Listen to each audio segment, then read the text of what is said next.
اتنا محفوظ کہ فرمایا غلطی بھی ہو تو میرے غلاموں تم اس کے ساتھ نبھا کرو، گزارا کر لو۔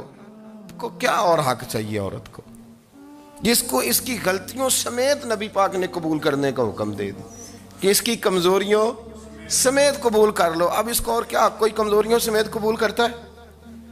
کبھی آپ دکان پہ بیٹھے ہو تو آپ کہیں بھی اس میں یہ بھی غلطی، میرے مال میں یہ بھی کمزوری ہے، یہ بھی کمزوری ہے، یہ بھی کمزوری ہے، تو کر لے قبول؟ کرتا ہے کوئی؟ کوئی شخص ایسا ہو جو کسی چیز کی کمزوریاں بیان کر کے کہ اسے قبول کرو؟ پر رسول کریم صلی اللہ تعالی علیہ وسلم نے نا ہمیں سبق دیا، حضور نے ہمیں درس دیا، نبی پاک نے ہمیں پیغام دیا۔ فرمایا یہ ٹیڑھی ہے، سیدھی کرنے کی کوشش کرو گے تو بیچاری ٹوٹ جائے گی، تو اس کے ساتھ نبھا کر جاؤ۔ آپ میری بات کو سمجھیے گا۔ چلیں میں اس پر ایک اور بخاری مسلم کی حدیث پڑھتا ہوں۔ حضرت سلمان فارسی رضی اللہ تعالیٰ عنہ اور حضرت ابو درداء کے درمیان بھائی چارہ تھا۔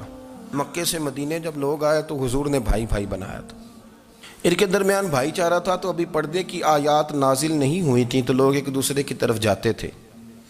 حضرت سلمان فارسی رضی اللہ تعالیٰ عنہ حضرت ابو درداء رضی اللہ تعالیٰ عنہ کے گھر میں تشریف لے گئے تو دیکھا کہ ان کی بیوی بڑی غمگین بیٹھی ہیں۔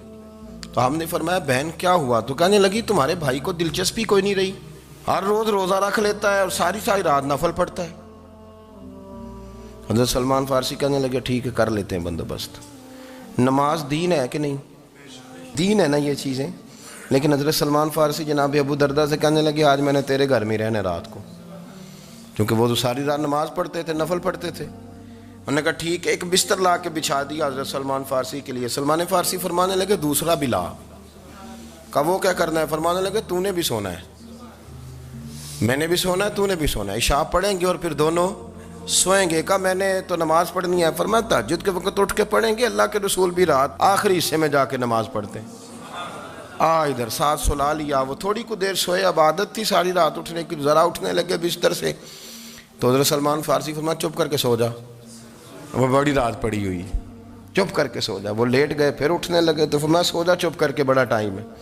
سحری کے وقت اٹھے، نفل پڑھے، ان کا ارادہ تھا روزہ رکھنے کا، تو فرمانے لگے کل رکھا تھا نا نفلی روزہ؟ جی رکھا تھا۔ پرسوں بھی رکھا تھا، ترسوں بھی رکھا تھا۔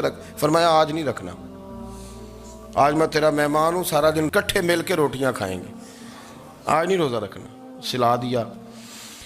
اب حضرت ابو درداء رضی اللہ تعالیٰ عنہ کہہ تو کچھ نہ سکے، پر کہنے لگے سلمان تم پتہ تم کیا کر رہے ہو، نہ تم نے مجھے رات اٹھ کے زیادہ نفل پڑھنے دیے، سویرے روزہ نہیں رکھنے دیا۔ تو حضرت سلمان فارسی کہنے لگے کوئی لمبی بات تو نہیں نا، چلتے ہیں نا ابھی فجر میں مسجد نبی میں، تو نبی پاک کو بتاتے ہیں سرکار دو عالم علیہ السلام کی خدمت میں تو اپنی بات کرنا، میں اپنی کروں گا، حضور نتیجے کا اعلان فرما دیں گے، بات طے ہو جائے گی۔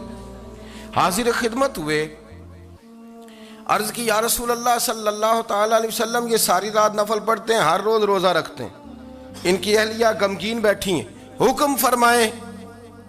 تو نبی پاک صلی اللہ علیہ وسلم نے فرمایا پھر ہوا کیا؟ یا رسول اللہ میں نے رات سلایا ہے، سحری میں اٹھایا ہے، سویرے روزہ نہیں رکھنے دیا۔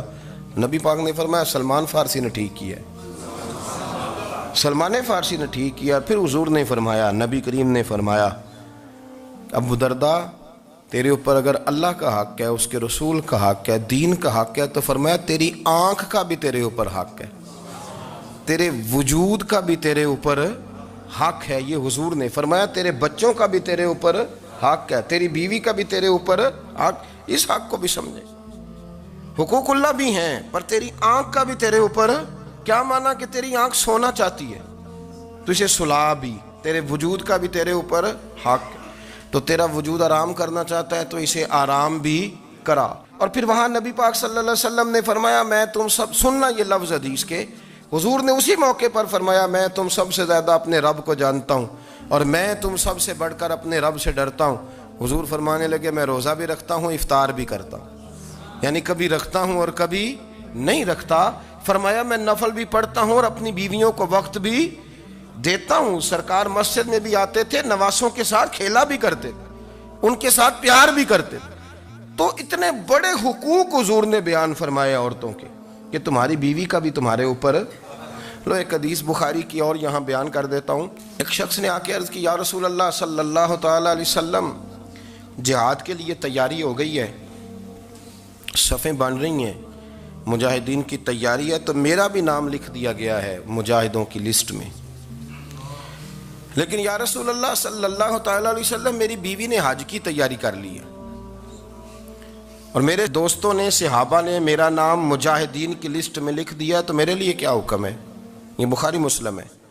تو نبی پاک صلی اللہ تعالیٰ علیہ وسلم نے فرمایا جہاد پہ کوئی اور چلا جائے گا تو بیوی کے ساتھ حج کرنے جا، اسے محرم کی ضرورت ہے، وہ تیرے بغیر کیسے جائے گی؟ مجاہدین کو تو اور مجاہد مل جائے گا، پر تو اپنی بیوی کے ساتھ جانا۔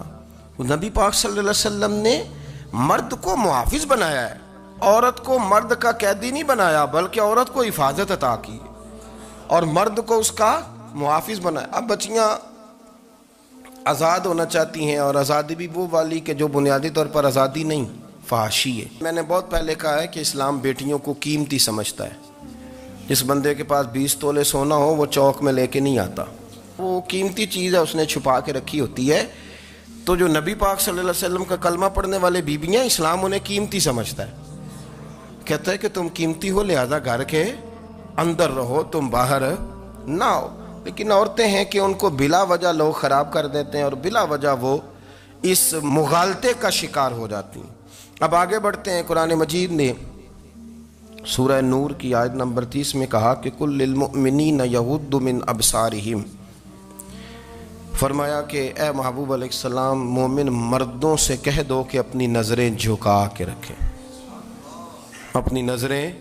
اور اگلی آیت میں فرمایا وَقُلْ لِلْمُؤْمِنَاتِ یغضضن من ابصارہن، فرمایا کہ اے محبوب مومن عورتوں سے بھی کہہ دو کہ اپنی نظریں جھکا۔ مرد بھی اپنی نظر جھکا کے رکھے گا عورت کی طرف، لیکن یہ ساری پابندی صرف مرد پر نہیں، عورت بھی غیر محرم کا چہرہ نہیں دیکھے گی، اس پر بھی اسی طرح نظر جھکانے کا حکم ہے، جس طرح کہ وہ ہر دکاندار کو بھائی جان کہہ کے گفتگو کرنے کی اس کو بھی اجازت نہیں ہے کہ وہ سمجھے کہ پابندی تو مرد نے کرنی تھی، میں نے تھوڑی کرنی تھی۔ وہ جس کے پاس جائے، جہاں بھی جائے، ڈاکٹر کے پاس جائے، باہر جائے، تو وہ جس طرح مرضی اس کا دل چاہے وہ بات چیت کرے، اس کی عورت کو بھی اجازت اسلام نہیں دیتا۔ بنیادی طور پہ اسلام شرم و حیا کا دین ہے، حیا کی بات کرتا ہے۔ حیا کی جب ہم تعریف کرتے ہیں تو حیا کی تعریف یہ ہے کہ کوئی کبھی چیز دیکھ کے نہ تو آپ کی طبیعت میں کراہت محسوس ہو، آپ کوئی غلط جملہ منہ سے نکالتے ہوئے ذرا جھجکیں، آپ کوئی غلط بات کرتے ہوئے تھوڑا بوجھ محسوس کریں۔ ہمارے ہاں تیزی سے فروغ پایا ہے بے حیائی نے۔